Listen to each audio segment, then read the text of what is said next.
ഭക്തിതാ ജഗദംബേ പ്രേമം താ ജഗദംബേ അംബേ ജഗദംബേ ജഗദംബേ ജഗദംബേ അംബേ ജഗദംബേ ജഗദംബേ വിശ്വാസം തന്നെ രക്ഷിക്കൂ ജഗദംബേ വിശ്വാസം തന്നെ രക്ഷിക്കൂ ജഗദംബേ ഭക്തി താ ജഗദംബേ പ്രേമം താ ജഗദംബേ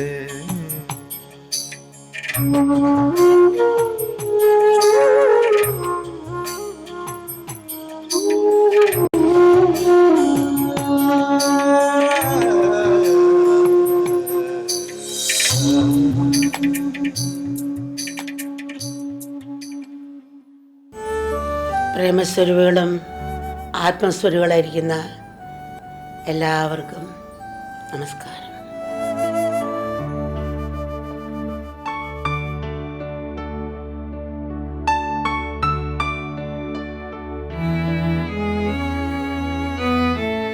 ക്ഷമിക്കാനും സഹിക്കാനും സ്നേഹിക്കാനും ഒക്കെ നമ്മളെ പ്രാപ്തരാക്കുന്നത് മൂല്യങ്ങളാണ്. ഭാര്യ ഭർത്താക്കന്മാർ ഈ മൂല്യങ്ങൾ ഉൾക്കൊണ്ട് വളരുന്നവരാണെങ്കിൽ ദാമ്പത്യ ജീവിതം തന്നെ ആനന്ദകരമാകും. കൊച്ചു പിണക്കങ്ങൾ സാരമില്ല. എന്നാൽ കുട്ടികൾ പിണങ്ങുന്നുണ്ടല്ലോ, വീട്ടിൽ ദിവസവും വഴക്കിടും. പക്ഷെ അടുത്ത വർഷം പിള്ളേരെല്ലാം മറന്ന് സ്നേഹിക്കുന്നുണ്ട്. അവരാണോ വഴക്കിട്ടെന്ന് അറിയില്ല, സ്നേഹിക്കുന്നുണ്ട്. അതുപോലെ ആ സ്നേഹത്തിൽ കാണുന്നുണ്ട്. അന്നത്തെ കാലത്തുള്ളവർക്ക് ആ മൂല്യം കൊണ്ട് ജീവിച്ചവർക്ക് ആ വഴക്കും ഒരു മധുരമുള്ളതാക്കി അവർ മാറ്റും. അതൊരു മധുരത്തിലേക്ക് അവരെ കൊണ്ടുപോകും. അങ്ങനെയുള്ള കഴിഞ്ഞ കാലങ്ങൾ മുന്നോട്ട് പോയത്. കഴിഞ്ഞ ദാമ്പത്യ ജീവിതങ്ങൾ 98%, 99% എന്നല്ല, 99.4% പോയി. സ്നേഹത്തോടും ഐക്യോടും അടിമത്തമാണ് മറ്റുള്ള, പക്ഷെ അതൊന്നും അവർക്ക് തോന്നിയിരുന്നില്ല. അത്ര ആ വെയിലത്ത് കാറ്റുണ്ടെങ്കിൽ വെയിലിൻ്റെ കഠിനം അറിയില്ലല്ലോ. ആ മൂല്യമുള്ളത് കൊണ്ട് ഒരു വേദനയായിട്ട് തോന്നില്ല. അങ്ങനെ പോയി. മൂല്യമില്ലാത്തതുകൊണ്ട് ചെറിയ ഒരു വാക്ക് താങ്ങാൻ ശക്തിയില്ല, ക്ഷമിക്കാൻ ശക്തിയില്ല. ബന്ധങ്ങൾ പോവാണ്. സിമെൻറ്റില്ലാതെ കെട്ടുന്ന ഗോപുരം പോലായി. മൂല്യമില്ലാത്ത ജീവിതം സിമെൻറ്റില്ലാതെ കെട്ടുന്ന ഗോപുരം. ഒറ്റ കാറ്റ് വന്നാൽ മറിഞ്ഞു വീഴും. പിണക്കങ്ങൾ ഒരു പക്ഷേ സാരമല്ല, എന്നാൽ അതിനെ അതിജീവിച്ച് സ്നേഹം നിറഞ്ഞു നിൽക്കണം. അടിസ്ഥാനമായി സ്നേഹം ഉണ്ടെങ്കിൽ അതിന് ക്ഷമിക്കാനും സഹിക്കാനും നമുക്ക് ശക്തി കിട്ടും. പരസ്പരം പറയുമ്പോൾ ഒരു സംഭവം ഓർക്കുകയാണ്. ഒരു മോളുടെ വിവാഹ വർഷം അടുത്തെത്തിയ സമയം. ഭർത്താവിനോട് ഏറെ സ്നേഹമാണെങ്കിലും ഇടയ്ക്കിടയ്ക്ക് കലഹിക്കും. 4 ദിവസം മുമ്പ് ഭർത്താവിനോട് ഒരു വലിയ വഴക്ക് ഉണ്ടായിരുന്നു. ആ വഴക്കിട്ട് ഇണങ്ങാതെ തന്നെ അദ്ദേഹം പോയി. ജോലി സ്ഥലത്ത് എന്തിനും ആവശ്യത്തിന് വേണ്ടി അദ്ദേഹം പോയി. നാളെ വിവാഹ വർഷമാണ്. അതോർത്ത് ഭാര്യയ്ക്ക് ആദ്യ പിടിക്കാനാണ്, വിഷമിക്കാനാണ്. നാളെയാണല്ലോ വിവാഹ വർഷം. ഭർത്താവ് വരുമോ എന്തോ എന്ന് ചിന്തിക്കുകയാണ് ഭാര്യ. എന്തായാലും ഭാര്യ ഭർത്താവിന് വേണ്ടി പുതുവസ്ത്രങ്ങളും സമ്മാനങ്ങളും ഒക്കെ വാങ്ങി വന്നു. നേരെ രാത്രി പുറത്ത് മഴ പെയ്യുകയാണ്. അപ്പോഴതാ മൊബൈൽ ഫോൺ ബെല്ലടിക്കുന്നു. അവൾ ഓടിച്ചെന്ന് ഫോണെടുത്ത്. ആ ഫോണെടുത്ത് പോലീസ് സ്റ്റേഷനിൽ നിന്ന് വിളിക്കുന്നതായിട്ടാണ്, ഇൻസ്പെക്ടർ വിളിക്കുന്നതായിട്ടാണ്. മാഡം, അനന്തി എന്നല്ലേ പേര്? അതേ സാർ. ഇത് കേട്ടിട്ട് ഇൻസ്പെക്ടർ തുടർന്ന് സംസാരിക്കാൻ തുടങ്ങി. ഓടിപ്പോയിട്ട് അതിനകത്ത് ചാടിക്കയറാൻ ശ്രമിച്ച ആൾ താഴെ വീണ് പരുക്ക് പറ്റി. ഗുരുതരമായ പരുക്കാണ്. അദ്ദേഹത്തിൻ്റെ പേഴ്സിൽ നിന്നും വീട്ടിൻ്റെ അഡ്രസ്സും ഭാര്യയുടെ പേരും ഫോൺ നമ്പറും കിട്ടി. അങ്ങനെയാണ് ഞങ്ങൾ വിളിക്കുന്നത്. വിലാസം വായിക്കാം, ശരിയാണോ എന്ന് ഇൻസ്പെക്ടർ ചോദിക്കുകയാണ്. സ്ത്രീ പേടിച്ച് വിറച്ചിട്ട് ഭ്രാന്തിയെ പോലായി. അപ്പോൾ ശരിയാണ് സാർ എന്ന് പറഞ്ഞു. അപ്പോൾ ഇൻസ്പെക്ടർ ക്ഷമിക്കണം, അദ്ദേഹം മരിച്ചു. മൃതശരീരം നിങ്ങളുടെ ഭർത്താവിൻ്റെ തന്നെയാണോ എന്ന് ഉറപ്പ് വരുത്താൻ ഞങ്ങൾ ഉടനെ വണ്ടിയുമായി അവിടെ എത്തും. മനസ്സിനകത്ത് പിടിച്ചു നിൽക്കാൻ കഴിഞ്ഞില്ല. മനസ്സിനകത്ത് ഭർത്താവ് പിണങ്ങിപ്പോയതല്ലേ, അത് മനസ്സിനിങ്ങനെ ഓർമ്മ വന്നു.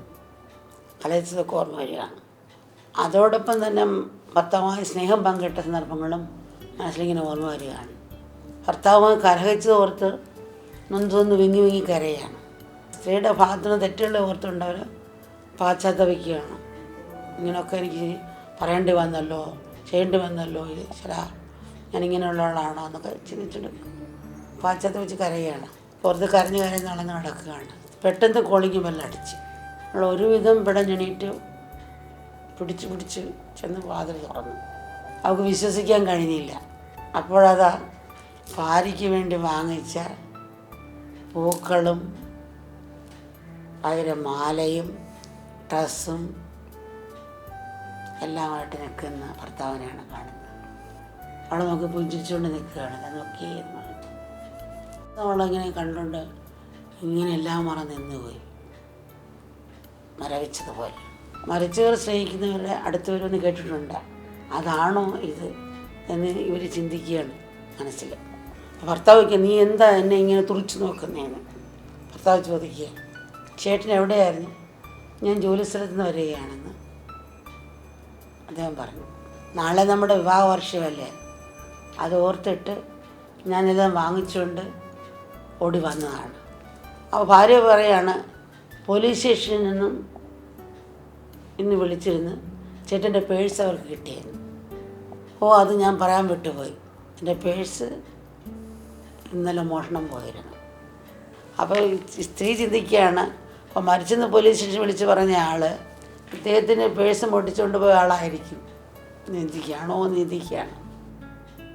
അങ്ങനെ ചിന്തിച്ചുകൊണ്ട് പിന്നെ പരസ്പരം കെട്ടിപ്പിടിയും ഓടുക്കലും സന്തോഷം പങ്കിടലും ഉത്സവമായി. ഇതുപോലെയാണ് നമ്മുടെയൊക്കെ ജീവൻ. ഈ അല്പനേരത്തേക്ക് മാത്രമാണ്. എപ്പോഴാണ് മരണം കടന്നു വന്നത് വരുമെന്ന് ആർക്കും അറിയില്ല. ഇപ്പോൾ ഉള്ള സമയം സ്നേഹവും പങ്കുവെച്ച് പരസ്പരം സന്തോഷിപ്പിച്ചും കഴിയാൻ നമ്മൾ ശ്രമിക്കണം. ഒരാളുടെ ഭാഗത്ത് എന്തെങ്കിലും തെറ്റ് വന്നാൽ മറ്റേയാൾ ഉടനെ പ്രതികരിക്കരുത്. ഒരു നിമിഷമെങ്കിലും നമ്മൾ ക്ഷമിച്ച് നോക്കണം. ഉദാഹരണം, ജോലി കഴിഞ്ഞ് കയറി വരുന്നതുകൊണ്ട് തന്നെ ഭർത്താവ് ദേഷിക്കുകയോ ഭാര്യ ദേഷിക്കുകയാണെങ്കിൽ ഒന്ന് ചിന്തിക്കണം. ഓഫീസിൽ എന്തെങ്കിലും പ്രശ്നം ഉണ്ടായിരിക്കും. ആ അല്പസമയത്ത് ക്ഷമ. ഇങ്ങനെ അദ്ദേഹത്തിൻ്റെ ഒരു സാഹചര്യം ഉണ്ടായിരിക്കാം ഓഫീസിൽ, അത് വിഷമവും ടെൻഷൻ കയറി വന്നായിരിക്കും. അതുകൊണ്ട് ഭാര്യ ക്ഷമിച്ച് നിൽക്കുക. ഭാര്യയാണ് അങ്ങനെ വന്ന് വരുമ്പോൾ ദേഷിക്കുകയാണെങ്കിൽ ഭർത്താവ് ക്ഷമിച്ച് നിൽക്കുക. ആ ഒരു ക്ഷമയുണ്ടെങ്കിൽ ഏത് പ്രശ്നത്തെ നമുക്ക് പരിഹരിക്കാനും സാധിക്കും. വീട്ടിൽ സ്നേഹവും സന്തോഷവും കളിയാടും.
ഒളിയാൽ നഗതാ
കര കാണാത്തൊരു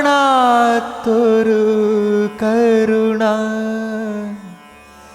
അലയിളകും നൻപിൻ പെരുമാ നിലയറിയാത്ത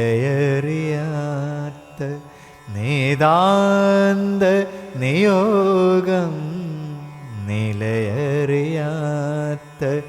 നേതാന്ത നിയോഗം അറിയുകയൻ ഗുരുവേ.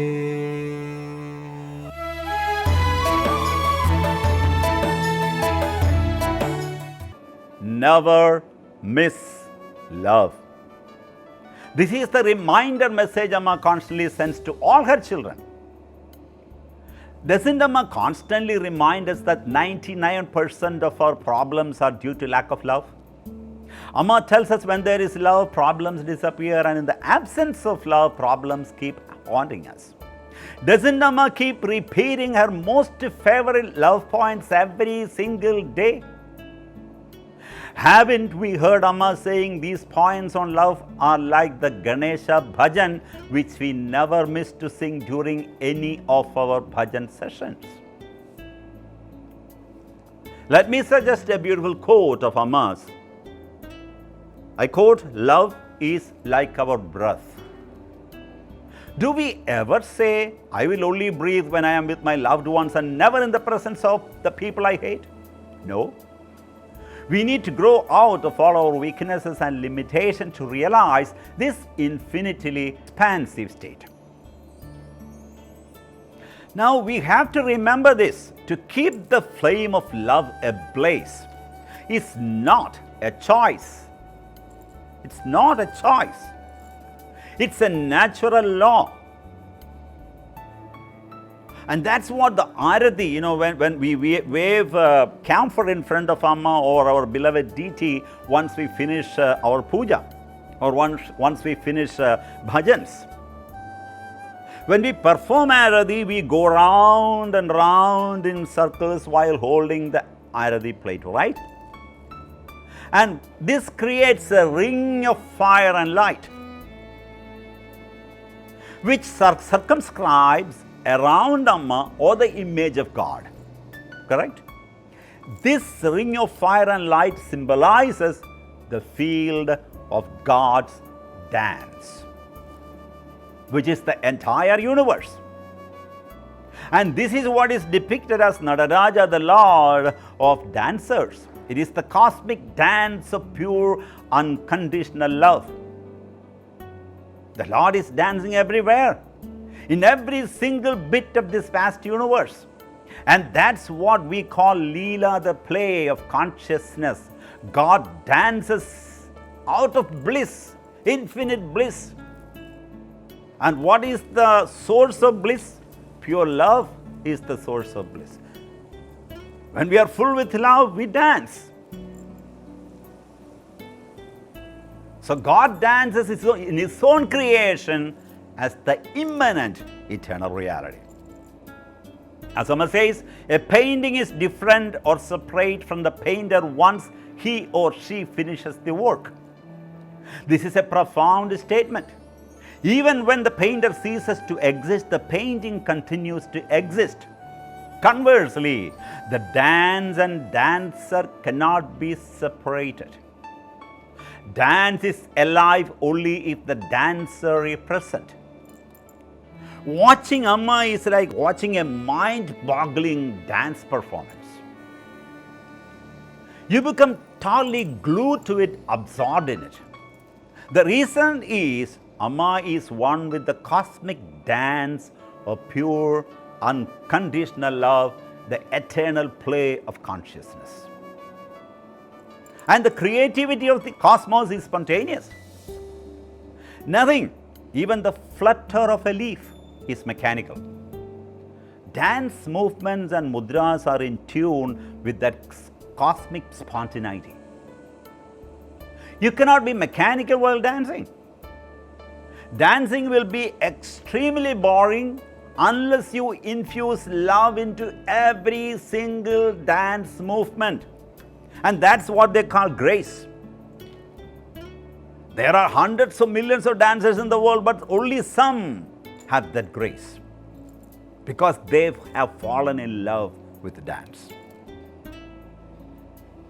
And that's what makes it attractive, powerful. So love is what makes dance spontaneous. And just watch Amma. We can see this beauty and perfection in everything that Amma does. When Amma gives darshan, while showering flower petals, while holding a baby, each hug, every single glance, each kiss is filled with 100% unadulterated love. Everything is as spontaneous and lively as a beautiful dance performance. And these actions are so simple, yet so natural and immensely attractive. So God dances in His own creation through the trees, leaves, plants, singing of birds, ocean, mountains, wind, fire, air, and the entire solar system. God is dancing everywhere. In short, this creation, this world, all that is seen and unseen, manifest only due to God's dance. Without consciousness, without the pure energy of love, there is only jada, matter, no light. And this is the fundamental principle behind Amma's Ma Om meditation. When Amma guides us through the meditation, she says Ma is divine love and Om is divine light. They are inseparable. Without love and light, we are more dead than alive. Love and light are not two, they are inseparable, they coexist. And without love, there is no light. The word light has two meanings. One is light, radiance or luminosity. The other is lightweight, feathery. So love, light and weightlessness are connected.